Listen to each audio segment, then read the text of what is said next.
Jemimah Njuki currently serves as the chair of the Award Advisory Committee. Stands for African Women in Agricultural Research and Development.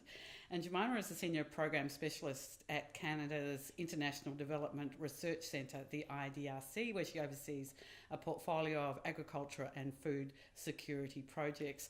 So great that you are at this ACR Seeds of Change conference, Jemimah. It's fantastic.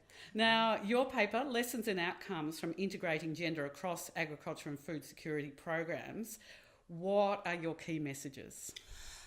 So the key messages from that paper, especially for funders, is that we have to be very intentional about integrating gender into our programs, because then we really provide the opportunity to get gender before the design of the projects or programs, so that researchers are not struggling to retrofit gender after the fact. So as funders, we actually have a very key role to play in making sure that gender equality and the empowerment of women is integrated all the way through the design. And when you say intentional, does that mean targets or quotas or? No, it means that we expect that those that are sending proposals to us have a very clear articulation of how men and women are affected by the issue they are addressing. So if it is a project on post-harvest management, that they are very clear about how does post-harvest management or how do post-harvest losses affect men and women? What are some of the social and gender barriers that women are facing? And making sure that the interventions to address those are integrated during the program design.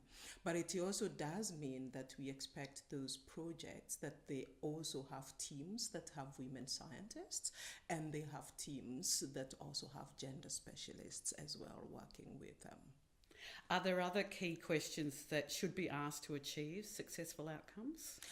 Yes, so at project level, what some of the lessons we have learned is that it is very important to have strategies that reach women. So you need to be having ways of actually engaging and reaching women, so that they are part of identifying the solutions to the issues that they face. That's one.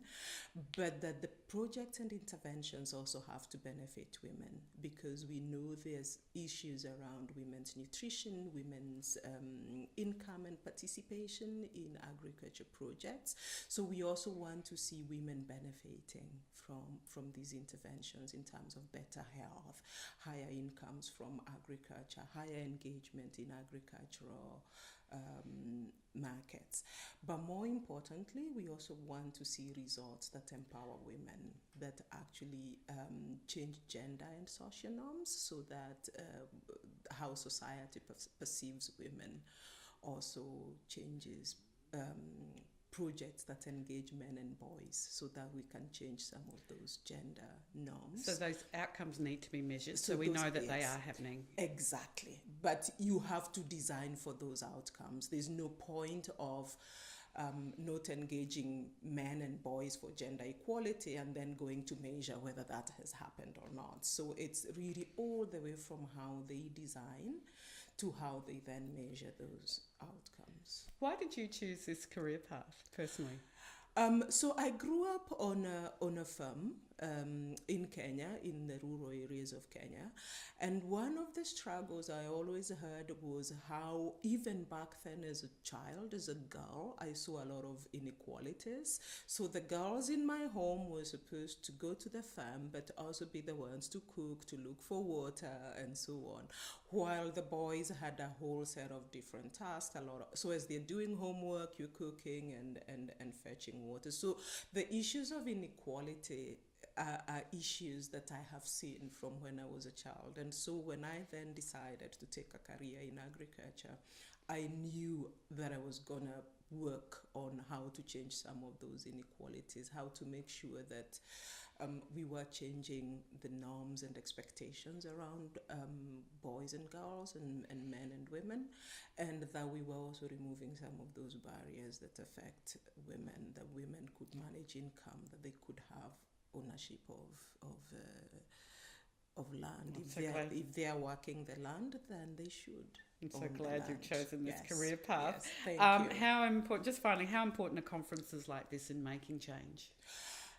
What I really love about getting together and why IDRC is also here, because it is through these conferences that we really are taking a reflective approach to looking at what is working, what are the approaches that are working to achieve gender equality and empowerment of women, what is not working, and what are we learning from the things that we do. But more importantly, how do we then use our collective strength to actually make sure that the change we're seeing is change at scale? How do we then start tackling the remaining barriers around structural issues of inequality, like policies, property rights, how markets are governed? And it is through these kinds of conferences that we can put our minds together to see how we can get to this large-scale impact. It is great that you could make it to this ACR Seeds of Change conference in Canberra. Jemimah Njuki, thank you so much. Thank you so much for having me.